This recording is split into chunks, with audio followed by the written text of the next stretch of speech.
వయస్సు పెరిగింది. ఇప్పుడు నా తరువాత ఈ రాజ్యాన్ని ఎవరు పాలించాలి అని రాజు ఆలోచించాడు. అతను పిల్లలందర్నీ పిలిచి ప్రతి ఒక్కరికీ ఒక విత్తనమిచ్చి 3 నెలల తర్వాత మీ మొక్కతో రండి, ఉత్తమమైన మొక్క ఉన్నవాడే నా వారసుడు అన్నాడు.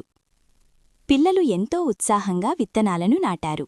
ప్రతిరోజూ నీళ్లు పోసి ప్రేమగా చూసుకున్నారు. 3 నెలల తర్వాత సభ జరిగింది. అందరూ అందమైన పూలు, పండ్లతో నిండిన కుండీలతో వచ్చారు. కాని ఒక చిన్న బాలుడు మాత్రం ఖాళీ కుండీతో వచ్చి తలవంచి, మహారాజా, నేనెంత ప్రయత్నించినా నా విత్తనం మొలకెత్తలేదు అన్నాడు. అప్పుడు రాజు చిరునవ్వు నవ్వి ప్రకటించాడు, ఈ బాలుడే నా నిజమైన వారసుడు. అందరూ ఆశ్చర్యపోయారు. రాజు చెప్పాడు, నేనిచ్చిన విత్తనాలు ఉడికించినవి, అవి ఎప్పటికీ మొలకెత్తవు.